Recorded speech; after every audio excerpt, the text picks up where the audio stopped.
बिस्मिल्लाहिर्रहमानिर्रहीम, अस्सलाम वालेकुम। सियासत टुनाइट के आज के प्रोग्राम के साथ मैं हूं शुमाइला चौधरी। हमारे आज के एजेंडा में शामिल है वजीर आजम ज़री इनकलाब के लिए कोशा, झूठ का प्रचार, इल्जामात की सियासत, बानी पीटीआई परेशान, नायब वजीर आजम का दौरा है अफगानिस्तान, इस पर माहिराना राय देंगे रिजवान रजी, अमीन हफीज और जवाद फैजी साहब। अस्सलाम वालेकुम आप तीनों को, स्पेशली वेलकम जवाद फैजी साहब आपको लाहौर में। फैजी साहब तशरीफ लाए हैं, स्पेशल वेलकम लाहौर में, क्योंकि पहले तशरीफ लाए हैं लाहौर में और अमीन हफीज साहब के साथ बैठे हैं। वैसे ये बात एक अरसे के बाद नहीं, ये बात मुझे बड़ी पसंद आई कि दोनों भाई अलग अलग हो गए। शुक्र है मुझे पहचान में मुश्किल नहीं आई कि मैं राइट लेफ्ट देख के बोल सकूं। सज्जे वाला भरा ते खब्बे वाला भरा। वैसे ये आपने बहुत अच्छा काम किया क्योंकि वहां पे वाला ठीक है। रजी दादा, आज के हमारे जो टॉपिक एजेंडा हैं उनमें सबसे जो पहले बात हम कर रहे हैं वो प्राइम मिनिस्टर शहबाज शरीफ जो है वो ज़राअत में इनकलाब लाना चाहते हैं। हाँ। और ज़राअत में इनकलाब जो है वो नई जो जदीद टेक्नोलॉजी है उससे अगर आपको अवेयरनेस नहीं है किसान को तो उसको कोई फायदा नहीं है। अवेयरनेस देना बहुत हमारी जरूरी है। ज़राअत के अंदर ना इनकलाब की गुंजाइश इसलिए भी मौजूद है कि चाइना में इस वक्त वो जो मकई की पैदावार ले रहे हैं वो तकरीबन 250 मौंड फी एकड़ है, जो कि 250 झूठ लगता है। झूठ नहीं, काफी बड़ा झूठ लगता है।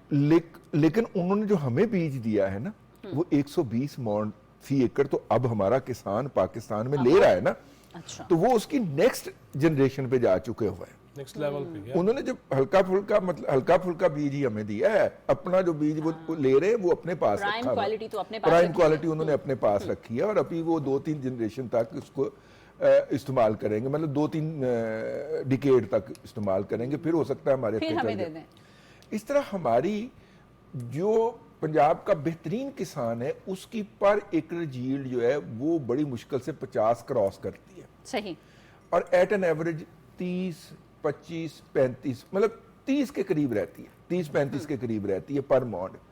और दुनिया के अंदर जो एवरेज यील्ड है वो 75 मौंड है, यानी बढ़ोतरी की गुंजाइश मौजूद है। बिल्कुल। इस तरह मैं फसलें गिनना शुरू कर दूं ना, कपास की, गन्ने की, हमारी एवरेज यील्ड गन्ने की 700 मौंड फी एकड़ है और दुनिया के अंदर 2100-2200 मौंड फी एकड़ चल रही है, तो बढ़ोतरी की गुंजाइश मौजूद है बीज बेहतर करके, दवाइयां डाल के।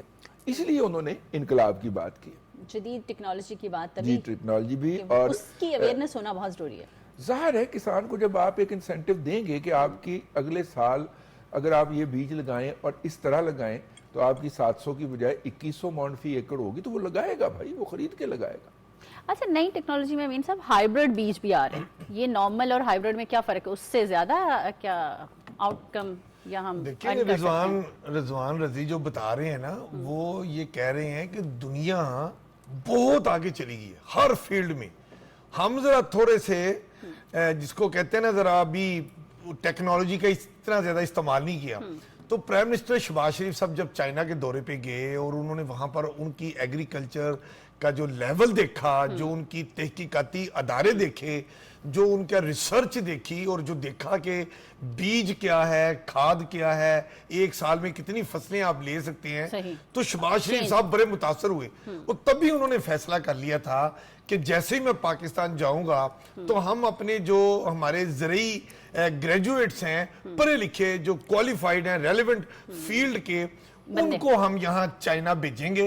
और ये बातचीत जारी हुई। किस्सा मुख्तसर ये कि अब इब्तदाई तौर पे 1000 ज़रई ग्रेजुएट मेरिट पे सिलेक्ट कर लिए गए हैं और उनमें से पहला बैच जो 300 ज़रई ग्रेजुएट्स हैं उनको मजीद जदीद खतूत पर रिसर्च और अलूम से आगाही के लिए चाइना भेजा जा रहा है और इस पे 3 अरब रुपया इन 1000 जो हमारे ज़रिए एग्रीकल्चर हैं उनकी वहां पर रहने और खाना पीना और तालीम हासिल जो करेंगे, ये तकरीबन 3 महीने और 6 महीने के ये 2 मुख्तलिफ शॉर्ट कोर्सेज हैं। ये जो हमारे पाकिस्तानी ज़रिए ग्रेजुएट्स हैं ये वहां पर जाएंगे। इनकी शहबाज शरीफ साहब ने कहा कि चूंकि ये पाकिस्तान का मामला है और पूरे पाकिस्तान में हम चाहते हैं कि ज़राअत तरक्की करे, ज़राअत तरक्की करेगी, हमारी पैदावार बढ़ेगी, हमारी आमदनी बढ़ेगी, हमारी बरामदात में इजाफा होगा, खुशहाली आएगी। तो इन तमाम जो 1000 लोग सिलेक्ट किए गए, ये पाकिस्तान के चारों सूबों से सिलेक्ट किए गए, आजाद कश्मीर गिलगित बल्तिस्तान से भी लिए गए।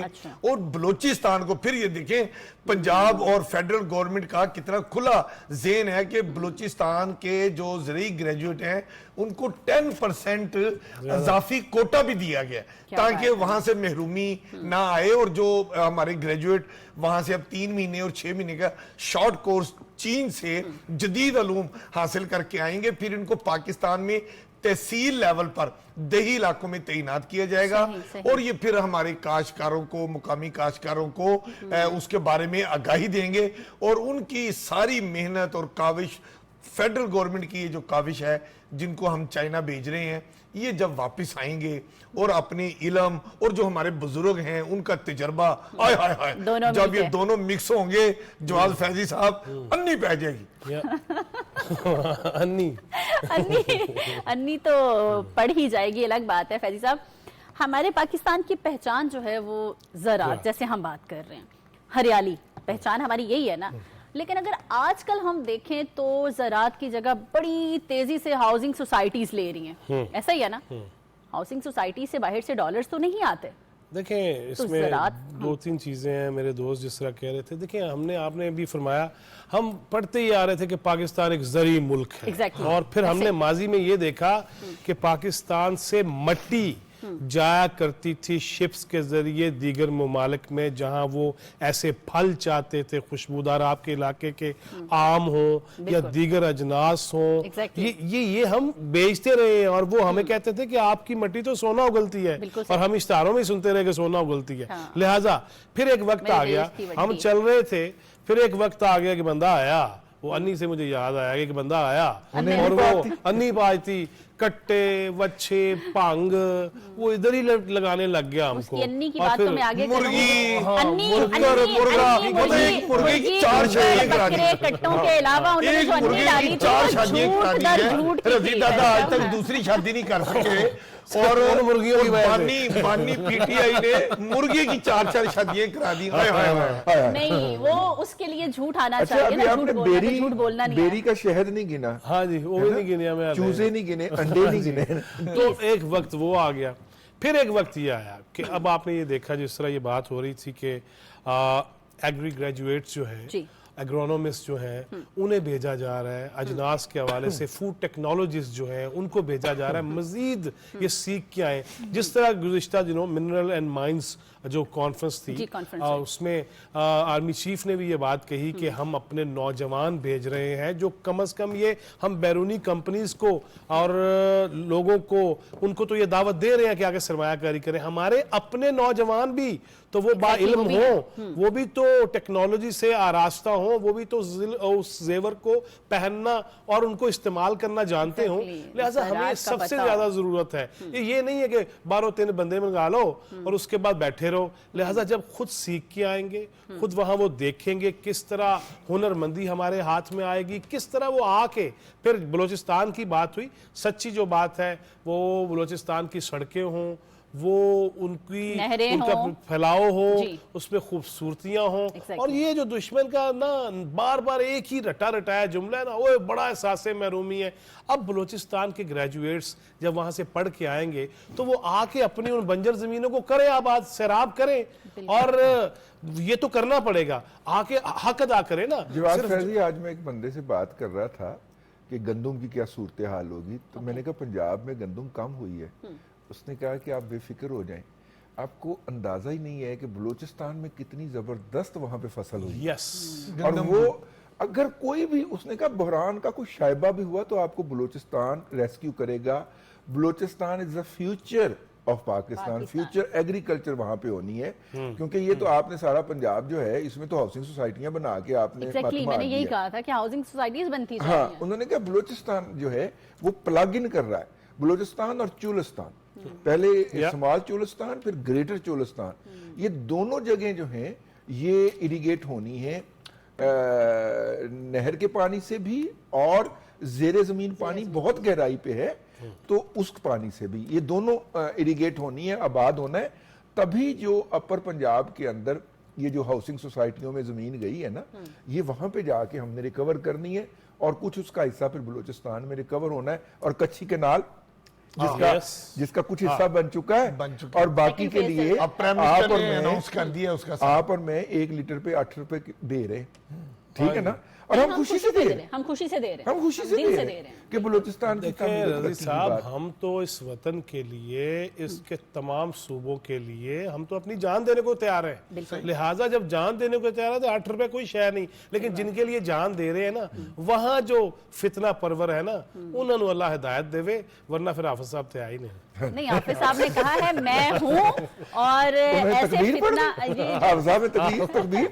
लिहाजा हमारी जो एग्रीकल्चर है ना, उसके बारे में यही फिक्र है, तकबीर मेरे भी पढ़े देश तो दम की भी धरती सोना सोना उगले उगले हीरे मोती, मेरे देश की धरती। हाय हाय हाय हाय। और ये ऐसा होगा, ये प्राइम मिनिस्टर साहब ने जो चाइना के साथ कोलैबोरेशन किया है ना, और ये देखें आम लोग नहीं भेज रहे, रेलेवेंट फील्ड के एग्रीकल्चर ग्रेजुएट आज जो है और नौजवान। आज की सबसे बड़ी खबर ये होनी चाहिए थी कि आज जो प्राइम मिनिस्टर साहब ने 10 अरब रुपए वाले केस में अपनी स्टेटमेंट रिकॉर्ड करवाई, असल तो गल है, मैंने उसको मिस किया होगा, मैंने पूरा टॉपिक रखा है, ठीक है। तभी मैंने कहा था कि यहाँ झूठ पे झूठ आना चाहिए, फिर कुछ होगा, ऐसे नहीं होगा।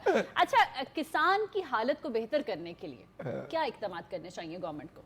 जो गवर्नमेंट कर रही है, किसान को इंडिपेंडेंट कर दे, क्योंकि इस वक्त तक जिस फसल हम रोज बात करते हैं मिडल मैन, जिस फसल के अंदर हुकूमत इंटरफेयर नहीं करती, उसका किसान खुशहाल है। मकई का किसान खुशहाल है, चावल का किसान खुशहाल है, आलू का किसान खुशहाल है। जिसमें गवर्नमेंट कपास का किसान खुशहाल, जिन इलाकों में अब वो काश्त होती है, जहां पे हुकूमत मुदाखलत करती है, जैसे गन्ने में रेगुलेट करने की कोशिश करती है, गंदम में करती है, उसके किसान का रगड़ा निकल जाता है। तो सरकार इज पुलिंग आउट, और किसान को रगड़ा भी निकल जाता है, और विचोलियां का भी काम जो है ना तेज हो जाता है। वो कह रहे हैं कि जनाब सरकार इज पुलिंग आउट, लेकिन सरकार ने जो बहुत अच्छा काम किया है कि बैंक को खड़ा कर दिया फार्मर के साथ। अच्छा, कि भाई अगर आप पैसे की कमी की वजह से मजबूर हो रहे हो, तो ये बैंक से लोन लो, उसका सूद हम अदा करेंगे, उस लोन की कॉस्ट हम अदा करेंगे, आपको सिर्फ असल जर वापस करना है, और आप अपने काम पे तवज्जो दें, अपने काम पे तवज्जो दें, ठीक है ना। इससे हमारा किसान 1 साल पिछला गुजर गया, ये दूसरा साल है, मैक्सिमम 1 साल और लगेगा, वो खड़ा हो जाएगा अपने पांव के ऊपर, मुझे ये उम्मीद है। हालांकि इस वक्त गंदम का अमीन हफीज ने खबर एक कहानी पढ़ी थी इंटर की अंग्रेजी में, हिज फर्स्ट फ्लाइट। हाय हाय हाय, हिज फर्स्ट यार क्या बात, तो ये फर्स्ट फ्लाइट समझे आप। और वो परिंदा जो है वो उसमें अभी कॉन्फिडेंस नहीं आता कि मैं उड़ सकता हूँ। वो उसके अम्मी अब्बू आते हैं उसके चोंच में उसका पेट भरने के लिए, लेकिन क्या मेमोरी है अमीन वो फिर अम्मी अब्बू को समझ आती है कि ये बच्चा तो टोटली डिपेंडेंट होता जा रहा है, बड़ा हो गया है, अब इसको अपने पांव पे खड़ा होना चाहिए, इसने पोलियो के कतरे भी पी लिए हैं और ये माशाल्लाह फिट है और तमाम मूजी अमराज के से भी वो कुव्वत मुदाफत आ चुकी है। तो ऐसे ही फिर उस परिंदे को जब पता चला कि मैं उड़ सकता हूँ, तो वो डरते डरते अपने घोंसले से बाहर आया। हाय हाय हाय हाय, जैसे ही वो बाहर आया तो ईरान पाकिस्तान की तरह उसने ऐसी वो फिर रुका ही नहीं, वो फिर उड़ता ही गया। His first flight.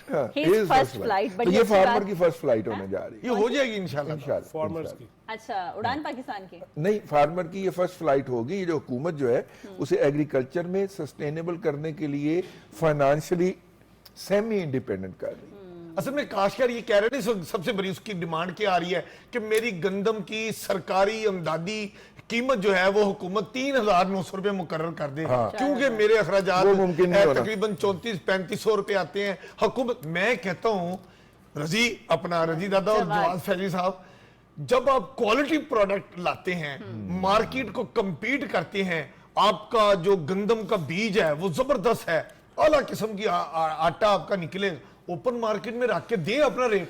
देखिए जी, जो लेना चाहते हैं कमाएं आप। अमीन हफीज जिस तरह IMF से डील करने में और उससे निजात हासिल करने में बहुत सारे कठिन मरहले और बड़े फैसले हैं ना, किसान हो या दीगर शोबाजात के लोग सही। हो, उन्हें अब मुश्किल और कठिन थोड़े फैसले करने पड़ेंगे, कुछ अपने ऊपर भी खेलना पड़ेगा ना।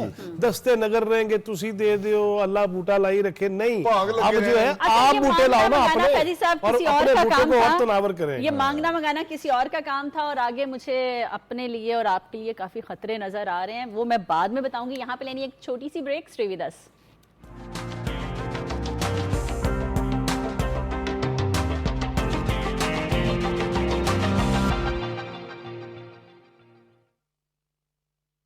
इज्तिमाई काविश ही कौम को कामयाबी से हमकनार करती है। इससे पहले कि पोलियो हमारे बच्चों को उम्र भर के लिए माजूर बना दे, इन्हें पोलियो के कतरे जरूर पिलवाएं। महकमा सेहत की टीमों से ताउन करते हुए जिम्मेदार शहरी होने का सबूत दें, क्योंकि सेहतमंद बच्चे ही कल के रोशन मुस्तकबिल की जमानत हैं।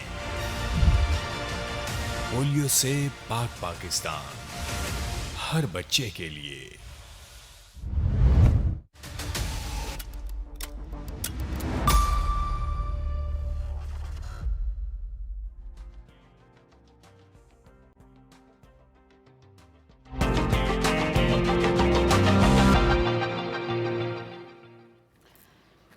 Welcome back.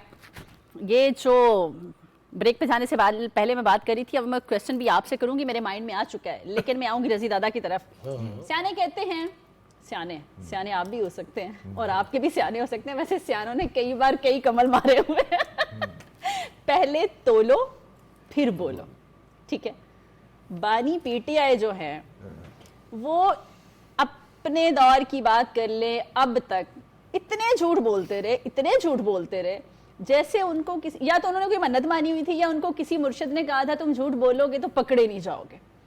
जो उन्होंने झूठ बोले और झूठे इल्जाम लगाए प्राइम मिनिस्टर शहबाज शरीफ पर, अब वो कह रहे हैं जी आए इसका जवाब दें, और वो अब अदालतों से भागते फिर रहे। बुनियादी तौर पे इन्होंने कहा था कि जवाब तो देना पड़ेगा ना। हाँ, उन्हें केस वापस, नवाज शरीफ के खिलाफ केस वापस लेने पे उनके एक दोस्त थे, हम उनका नाम ले सकते हैं लेकिन बावजूद नहीं लेंगे, हम जानते हैं, मैं जाती तौर पर जानता हूँ, किसी जमाने में वो हमारे दोस्त भी हुआ करते थे, लाहौर चैम्बर के अंदर थे, जिनके ऊपर ये इल्जाम लगता है कि उन्होंने आके बानी पीटीआई को बताया कि जनाब आप अगर नवाज शरीफ के खिलाफ और शहबाज शरीफ के खिलाफ केस वापस ले लें तो आपको इतने अरब रुपए जो है वो अदा किए जाए, 10 अरब। अब वो कहते हैं कि जनाब हम इन हमारे भाग रहे हैं, अदालत से भाग रहे हैं। एक बात की है, जिस तरह उमर अयूब साहब जो हैं 80,000 वोटों की लीड से आप जीते हैं यार, 80,000 वोटों की लीड को काट नहीं होती पाए ना, 80,000 वोटों की लीड से आप जीते हैं। जब मुखालिफ फरीक ने कहा जी रिकाउंटिंग कर ले, भाग गए, स्टे ले लिया। वो तो जस्टिस डोगर साहब का अल्लाह भला करे, आके उन्होंने स्टे खत्म किया। उन्होंने कहा भाई जाके ये कोई कसूरी वाला चक्की तो नहीं ना खुली हुई कि पूरी डिप्टी स्पीकरशिप आप गुजार जाए स्टे के ऊपर, जाके जरा आप लीडर ऑफ द अपोजिशन है रिकाउंटिंग करवा लो।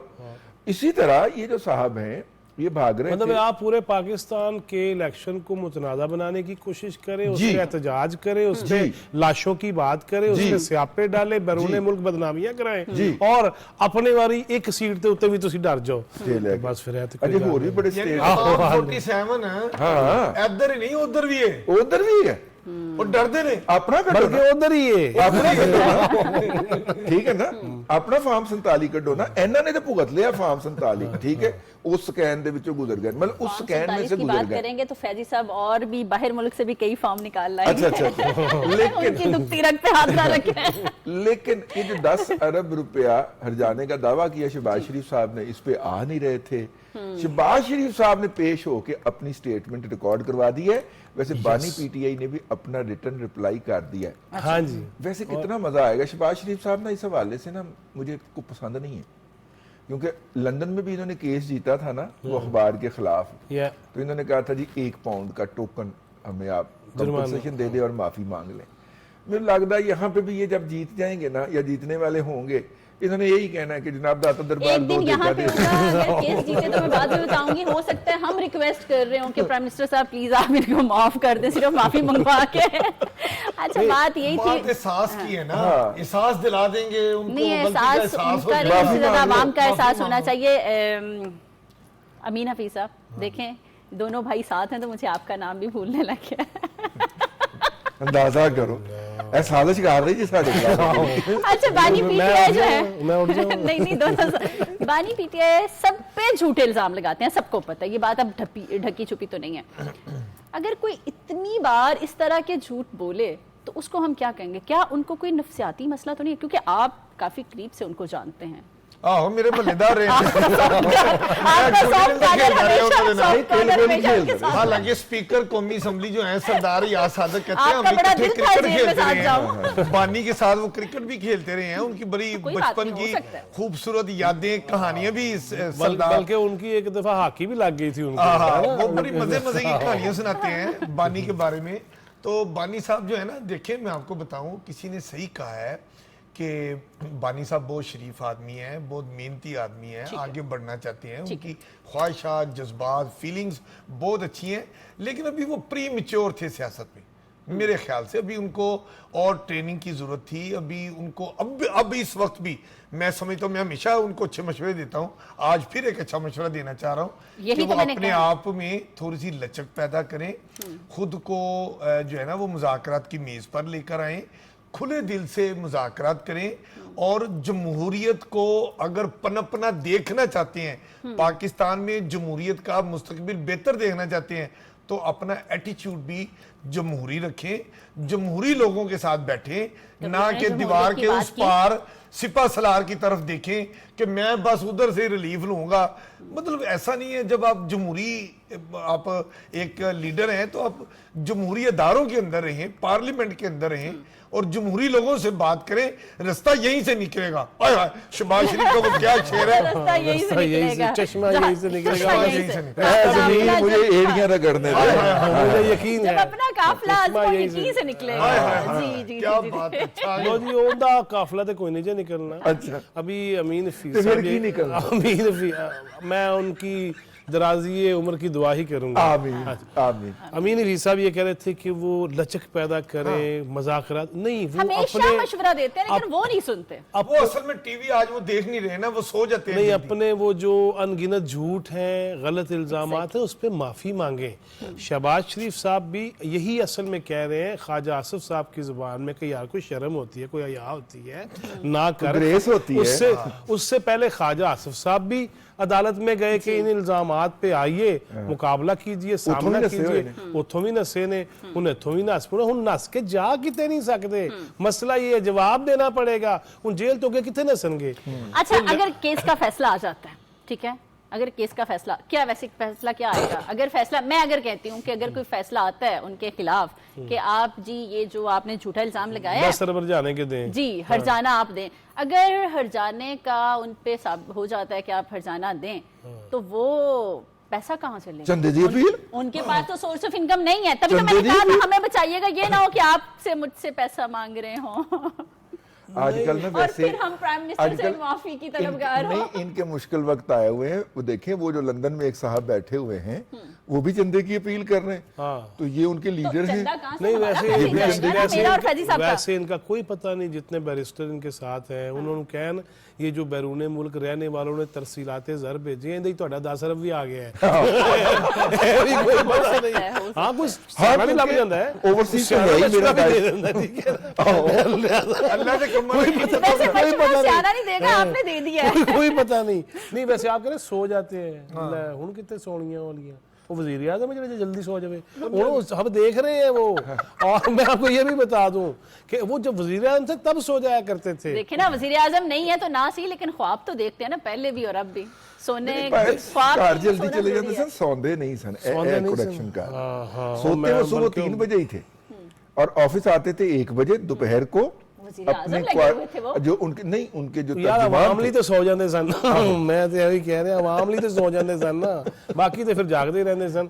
देखिए, 2-3 चीजें हैं इस पूरे केस में जो बात है जहाँ के वो हवाले देते हैं, जिसकी वो जिक्र करते हैं, मगरब में ये होता है, वहाँ पे यूं गुफ्तगू होती है, फलां वज़ीर आज़म साइकिल पे जाता है, साइकिल की वजह से जेल में भी साइकिल मंगा ली उन्होंने, दिमाग में बैठी थी, लेकिन उन्होंने कहा फलां मुल्क में वज़ीर आज़म यूं करता है, फलां मुल्क में, यार फलां मुल्क में तो हद के इज्जत के दावे भी होते हैं और डेफर्मेशन केसेस भी होते हैं और इन सबको पता है। लिहाजा जब कोई झूठ बोलेगा, मैं एक छोटी सी मिसाल देता हूँ, मैंने जी कनाडा अमेरिका में एक कॉलम लिखा पाकिस्तान और मजमूई हालात पे, ऑन रिकॉर्ड अमीन हफीज साहब, उस पर मैंने लिखा, कॉलम का उन्वान था दिल तो पागल है, कि यार मेरा दिल ये भी करता है कि ऐसा भी हो, पाकिस्तान में यूं भी हो, पाकिस्तान में यूं भी हो।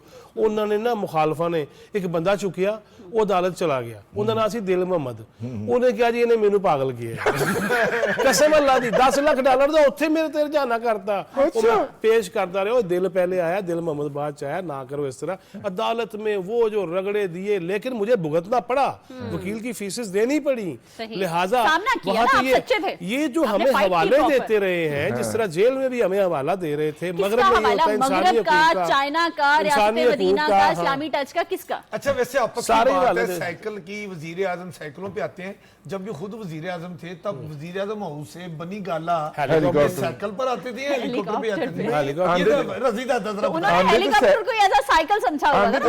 और वो उस वक्त के एक मिनिस्टर थे फवाद साहब, वो कहते थे कि जो हेलीकॉप्टर के जरिए प्राइम मिनिस्टर सेक्रेटेरिएट से बनी गाला आते हैं, ये पेट्रोल के हवाले से सस्ता पड़ता है, 55 रुपए की किलोमीटर।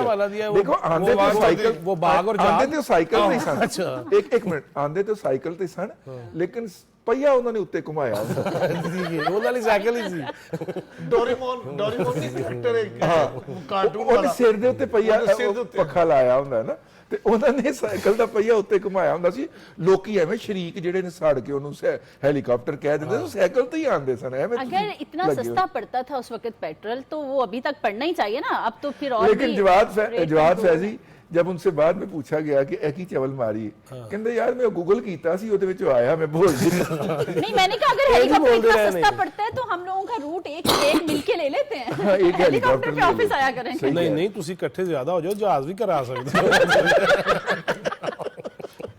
वो जो पायलट भी सर, हाँ पायलट कैप्टन शमाइला था हमारे पास, ठीक है, लेकिन वो लैंड कहाँ पे करेगा? मेरा ख्याल लैंड हम लंडे बाजार में कर लिया करेंगे, वहां से दिल्ली दरवाजे ले आया करेंगे। नहीं, वैसे अगर आप हेलीकॉप्टर ही यूज करेंगे ना, उधर से आप आएंगे सारे नहरों नहर, तो ये शिमला पारी भी आप लैंड करा सकते हैं, प्रेस क्लब के ऊपर। प्रेस क्लब अपना है ना, बड़ा प्यारा प्रेस क्लब है। सरदार सलीम हैदर साहब से गुजारिश कर लेंगे, गवर्नर हाउस काफी जगह है, वो ਉੱਥੇ ਕੀ ਹੋ ਰਿਹਾ ਹੈ, ਤੇ ਹੈਲੀਕਾਪਟਰ ਤੇ ਲੈਂਡ ਕਰਨ ਦੇ, ਜਹਾਜ਼ ਤੇ ਲੈਂਡ ਕਰਨ ਦੇ। वेला पे है जी, सवाल कर लिया, अगला सवाल कर कुड़िए। सवाल अगला नहीं था, सवाल वही था कि कभी मगरब की मिसाल, कभी चाइना की मिसाल, कभी रियासत मदीना की मिसाल, कभी इस्लामी टच, तो एक्चुअल प्रॉब्लम क्या थी? जो मेरा पहला सवाल था कि क्या कोई नफ्सियाती मसला था, या फिर मुर्शद कहते थे कि हम हैं, आप कह लें, आपको कोई नहीं, कुछ नहीं पूछेगा। पागल खाने में भी मेरी काफी दोस्ती है, और फाउंटेन हाउस लाहौर जो है उसमें भी मेरी दोस्ती है, वहाँ पे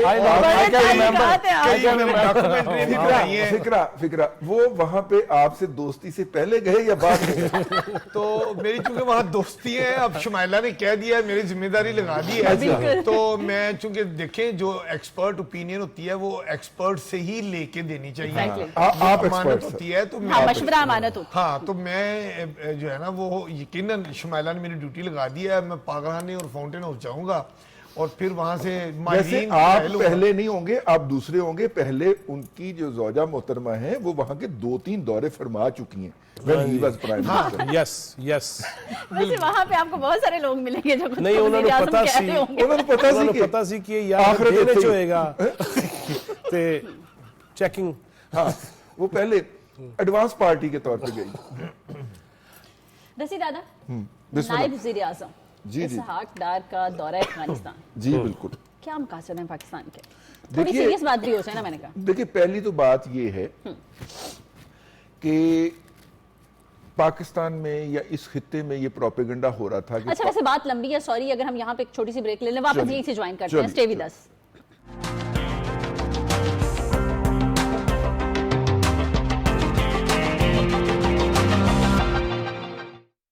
माहौल को आलूदगी से बचाने के लिए अपनी गाड़ियों का बाकायदा चेकअप करवाएं। फसलों की बाकियात और कूड़े करकट को आग मत लगाएं। धुआं माहौल को आलूदा कर रहा है। माहौल को साफ रखें, अपने लिए, अपनी आइंदा नस्लों के लिए।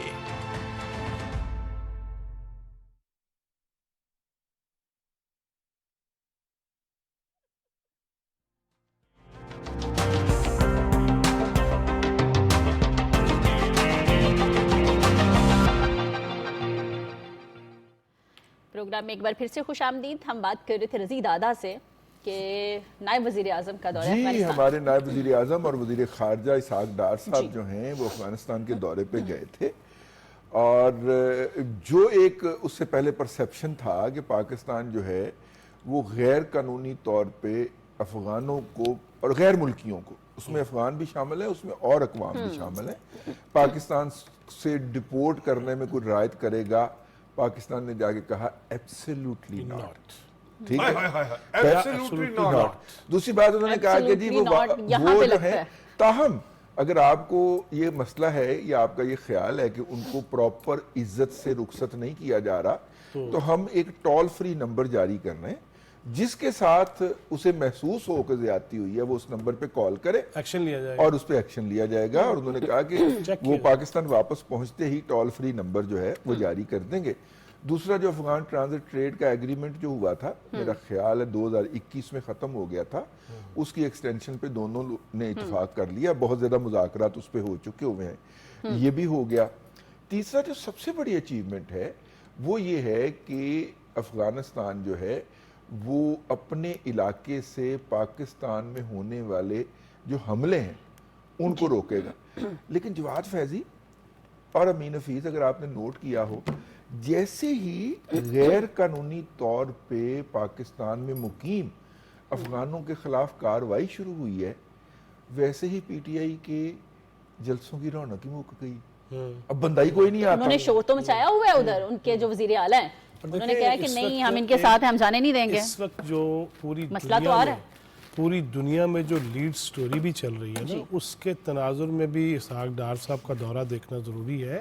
कि एक तो हम ये बताना चाहते हैं कि हमारे हमसाए हैं, हम गुफ्तगू भी करते हैं, हम मिलते भी हैं, मुआनका भी करते हैं, लेकिन हम अपने असल इश्यूज भी टेबल पे डिस्कस करते हैं। साथ साथ जो पूरी दुनिया में लीड स्टोरी चल रही है कि कितना असलहा नेटो फोर्सेस का वो दहशतगर्दों को बेचा गया है, ये नया और वो इस्तेमाल हो रहा है। है। लिहाजा उस पर भी बड़ी वाज़े तौर पे पाकिस्तान ने तो अक़वाम मुत्तहिदा में भी इस पे आवाज उठाई है बाकायदा, फैक्ट्स एंड फिगर के साथ। हमारे मुस्तकिल मंदूब भी बोले हैं, हमारे अकाबरीन भी बोल रहे हैं, हमारे जिम्मेदारान रियासत और सियासत और हुकूमत बोल रहे हैं। लिहाजा इस तनाजुर में देखा जाए तो ये भी बहुत अहमियत का हामिल है कि उन्हें यह भी बताया गया कि देखें, ना करो यार, ना करो, हम ही आपको बसाने वाले, आबाद करने वाले, हमारे यहाँ रहे आप, हमारे मदारस से पढ़े भी आप, और उल्टा हम ही के ऊपर चढ़ रहे हैं। तो इस हवाले से भी, लेकिन जो दुश्मन था ना, हवा दे रहा था उधर की और पूरी दुनिया में कि वो पाकिस्तान और अफगानिस्तान की बन गई तो पता नहीं की हो जाएगा, ये उस हवाले से भी इसहाक डार साहब गए हैं कि देखें, आप हमारे हमसाए हैं, लेकिन आप भी अपनी अदाओं पे गौर करें।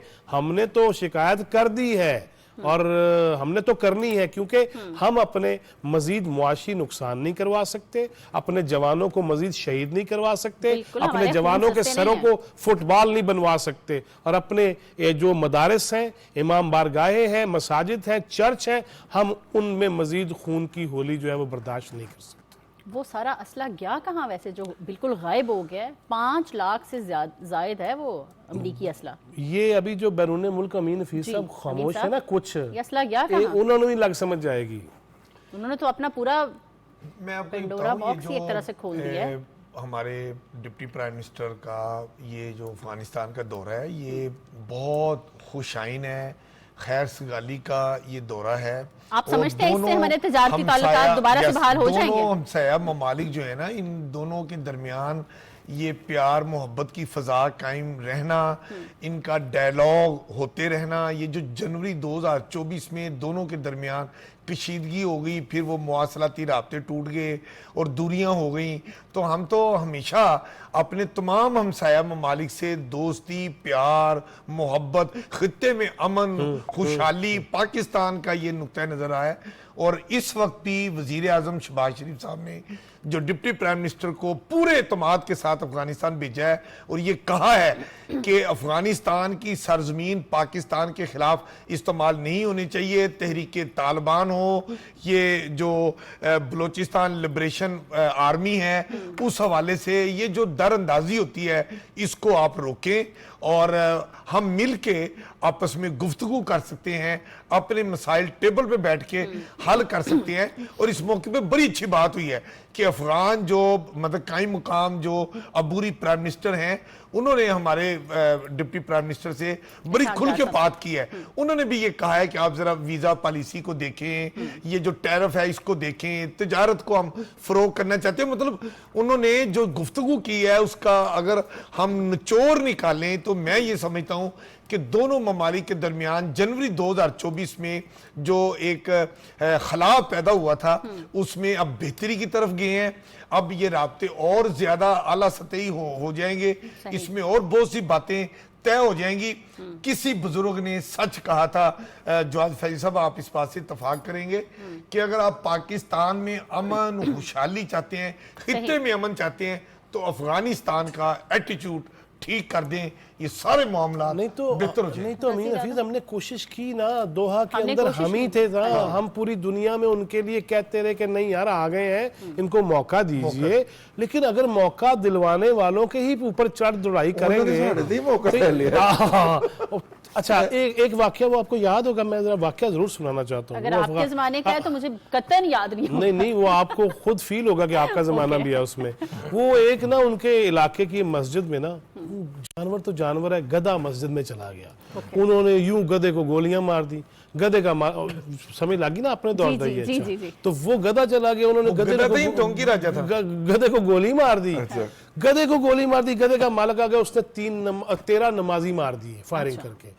अब वो 13 नमाजी जो थे उनके घर वाले चले गए और गधे के मालिक के गांव में चले गए, उसे 55 बंदे मारते, खवातीन भी। और अब जहां आप ऐसे लोगों के साथ सामना है तो उन्हें समझाना भी पड़ेगा और उन्हें बताना भी पड़ेगा कि एंज नहीं है, अन्यवाह नहीं चलेगा सब कुछ। और पाकिस्तान उस सतह पे खड़ा है, बाकायदा अपने पैरों पे खड़ा है कि हमारे साथ किसी दुश्मन के कहने पे मत चलिएगा, अपने उन लोगों को लगाम दीजिए जो आपका असला और आपके जरिए असला पकड़ के हमारी तरफ चलते हैं। एक बात, और जो बात की अमीन हफीज साहब ने, कि बात यह कि हम तो हिंदुस्तान भी कहते हैं कि इंसान बन जाओ और मामलात बेहतर कर लो, हमारी दुश्मनी नहीं है, लेकिन ये कोर इश्यूज हैं। दहशतगर्दियां भी तुम करवाओ, अपने तुमसे हालात संभाले नहीं जाते, और तुम यहाँ पाकिस्तान में वाया बठिंडा यानी कि अफगानिस्तान और इधर उधर से तुम जो हरकतें करते हो वो नहीं होनी चाहिए। और ये भी मैसेज चला गया कि आपके लोग जो हैं, रिजवान रजी साहब, इनके लोग जो ओहदेदार हों, वज़रा हों,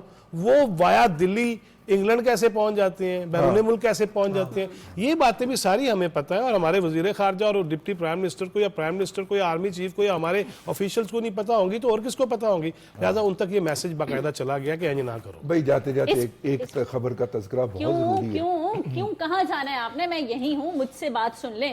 जब तक मैं पंजाब का जिक्र ना करूँ तो मेरा प्रोग्राम, मेरा जी मैं वही करने लगा, वही करने लगा। आजकल तो क्या, शुरू से ही मुझे लगता है रजी दादा कि मरियम नवाज अब मुझे लगता है एक एहसास का नाम है। क्या ख्याल है? कभी गरीबों का, कभी गरीबों का एहसास, कभी बच्चों का। खवातीन तो वैसे ही उनकी डेडलाइन है। अब जो है वो मजदूरों के आलमी दिन को वो उनको राशन कार्ड देने जा रही है। जी इस 1 मई को अनाउंस होगा और उनको हर महीने उस राशन कार्ड के जरिए ज़र तलाफी या सब्सिडी मिलेगी और जो रोजमर्रा जरूरियात की अशिया हैं वो कम निर्खों के ऊपर उनको दस्तयाब होंगी। लेकिन एक बात, वो ये मैं एक मॉडल मतलब जौहर टाउन के मॉडल टाउन बाजार की बात करना चाह रहा हूँ, जिधर से आप हमेशा सब्जियां लेते हैं। जिधर से मैं सब्जियां लेने के लिए जाता हूँ। फल भी देते हैं, फल सब्जियां बहुत सस्ती मिलती हैं। अच्छा, मजे की बात यह है कि उन्होंने एक सर्विस शुरू की है कि आप फोन के ऊपर, वो आप भी सुन लें, आप मियां प्लाजा वाला जो आप उनको फोन के ऊपर नोट करवाएं, वो होम डिलीवरी देंगे। मतलब 500 रुपए प्लस से ज्यादा की आपने सब्जियां खरीदनी है, तो वो बच्चा आके आपको घर पे वो चीजें उतनी ही जितनी आप अच्छा, उसके कहेंगे। बाद वो चेक भी करते हैं आपको चीज ठीक मिली, जी जी जी, हाँ, उसका वेट वो ठीक था। वो आपको पहुंचा के जाते हैं। मेरा ख्याल है कि इससे बड़ी सर्विस नहीं हो सकती, क्योंकि चिकन उस दिन जब मैंने देखा तो वो बाजार के अंदर और उस मार्केट के जो घर में पहुंचाया गया उसके अंदर कम से कम 150-200 रुपए पर किलो का फर्क था निकला। नहीं, ठीक है, अच्छा, हाँ हाँ, बकायदा फर्क। अब मुझे समझ आई क्यों कहा कि आप एक तो चीज सस्ती, जो इन्होंने कहा ना एहसास वाली बात, एक तो चीज सस्ती, दूसरा घर में डिलीवरी हो रही है। मैंने लाहौरी ना मूव होना नहीं, अमीन हफीज को स्पेशली इसलिए कहा क्योंकि वो रोज कहते हैं कि मैं अंडा डबा रोटियां लेने जाता हूँ। मैं आपको बताऊं, ये जो आपने सवाल किया ना शुमाइला, ये वजीर आला पंजाब मरियम नवाज शरीफ का ये जो राशन कार्ड मंसूबा है, मैं थोड़ी सी इसकी तफसील बयान कर दूं। इसका हल्का सा झलक रजी दादा ने भी दी है।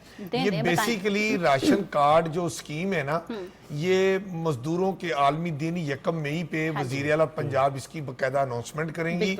इसके हद्दो हाल ये अभी मेरी मिनिस्टर जो लेबर हैं, नौजवान मिनिस्टर है मतलब फैसल खोकर, अच्छा, उससे मेरी बात हो रही थी। फैसल खोकर है तो फैसल खोकर स्पोर्ट्स का भी है, लेबर का भी है, उनके पास 2 मिनिस्ट्री हैं। मतलब वो असल में उसकी शादियां भी 2 की है, नौजवान है। अच्छा, मैं उनका 2 शादियां शादियां 2 मिनिस्ट्रियां। मिनिस्ट्री वो तो शायद मरियम नवाज शरीफ साहब को उसने बताया ना कि मेरी 2 बीवियां हैं, तो मुझे महकमे भी 2 दे दे, तो 2 दे दिए।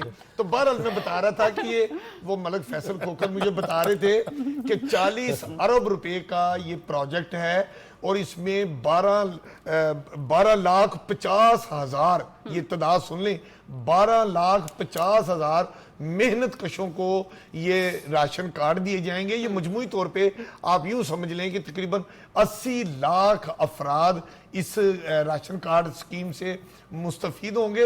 होगा क्या कि तकरीबन 4 महीने के बाद इनको लमसम मेहनत कश जो हमारे मजदूर हैं उनको लमसम पैसे मिलेंगे, ये जो भी अभी कैबिनेट उसको तय करेगी।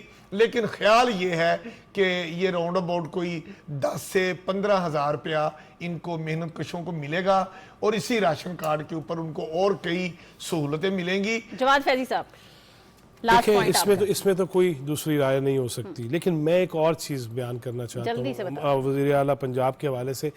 इस्लामाबाद कराची कंपनी हम इकट्ठे भी गए हुए हैं, अब वो इस्लामाबाद के अंदर है, वो पंजाब में नहीं है। मैं एक दिन वहां जाता हूँ, कुछ अरसे बाद गया हूँ, तो वहां देखा नजायज तजावुजात खत्म, सब कुछ खत्म, और खुद वो शटर जो है वो चीरे जा रहे हैं, तोड़े जा रहे हैं। मैं गया उस बंदे ने पूछा, मैं कहा यार खैर है? कहता जी पिंडी का सूरत हाल देख के यहाँ एक दिन एक अफसर आया है और उसने कहा तुसी पिंडी देखे है ना, तो कहा सर देख लिया तुसी कुछ ना करो, तुसी जुर्माने भी करोगे, हम खुद सारा कुछ खत्म कर रहे हैं। और वो बाजार वाकई इस्लामाबाद का देखने वाला है, सिर्फ इसलिए कि वज़ीर आला पंजाब ने लाहौर, पूरे पंजाब में पिंडी में खासतौर पे जो किया, हमारे जो बहुत रशी एरिया थे ना, बाजार शाह आलम मार्केट देख लें जी, बिल्कुल अनारकली, जहां से हम गुजर भी नहीं सकते थे। मैं जिस रास्ते से आता हूँ वहां पे एक जगह पे जाके ट्रैफिक बहुत ज्यादा चौक होती थी। आज पता चला कि वहां पे तजावजात हटाने का ऑपरेशन हुआ है, अंदर से एक मजार निकला है बाबा जी का मजार था, उसके ऊपर उन्होंने नजायज तजावजात करके वो मजार गायब ही कर दिया हुआ था। मस्जिद है एक खूबसूरत सी, उसके साथ एक मजार है, और जब उन्होंने आगे से वो नजायज खोखे और दुकानें हटाए हैं तो वो मंजर ही बदल गया उस इलाके का।